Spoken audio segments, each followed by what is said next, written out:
Ang gandang pagmasdan na nakikita ko nakakabuo tayo ng isang community kahit maunti. Ganito kahit hindi ganun kalaki, pero nagko-connect-connect, iisa yung mission natin dito.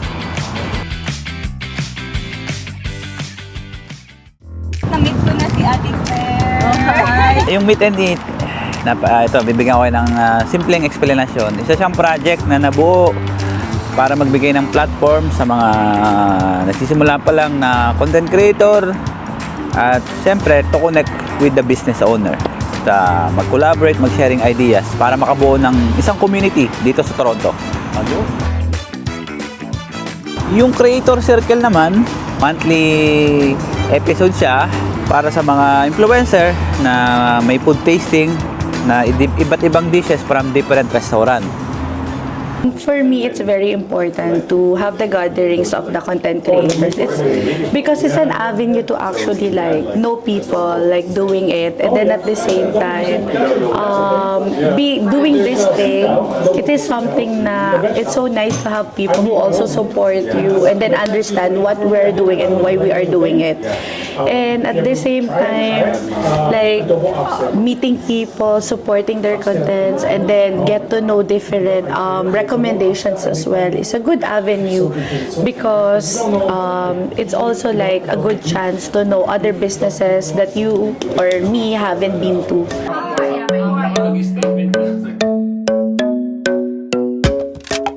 Gloves, he's ready. I want to catch the crackle. Okay, you want to take a video of this? Ready? Go. Yeah. Whoa, it's huge. Philippine style. Oh, whoa. Grabe. And by the way, every food that's here, we actually recommend it. Right?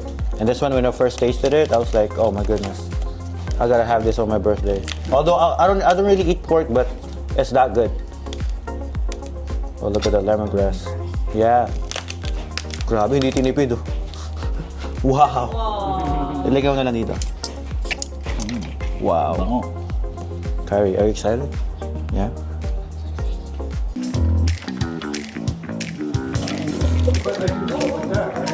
Back to the building and this from here. Yes.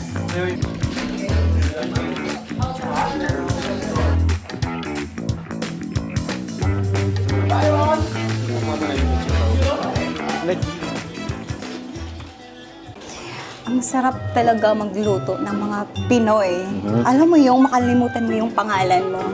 Guys, kaya na sobrang nakaka-proud na ang daming business owner dito sa Toronto and not just here in Toronto but the whole GTA. Canada. And aside from that, parang nasa Pilipinas ka lang, especially pag na-miss mo yung home, pwede mo itong balikan sa ating mga favorite Filipino restaurant here in Toronto.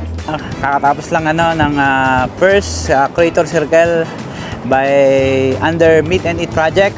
Yun, nais ko lang pong pasalamatan ng Ate Claire sa pag-offer niya ng place. Dito namin ginanap yung first Creator Circle. Number 1 dyan, Crispy Nights. Is going from Hamilton all the way. Dinala niya dito. Shoutout sa'yo, Danica. And siyempre, Ate Claire's Kakanin. And then, Kiko Restaurant. Ayun, shoutout kay Chef Direk.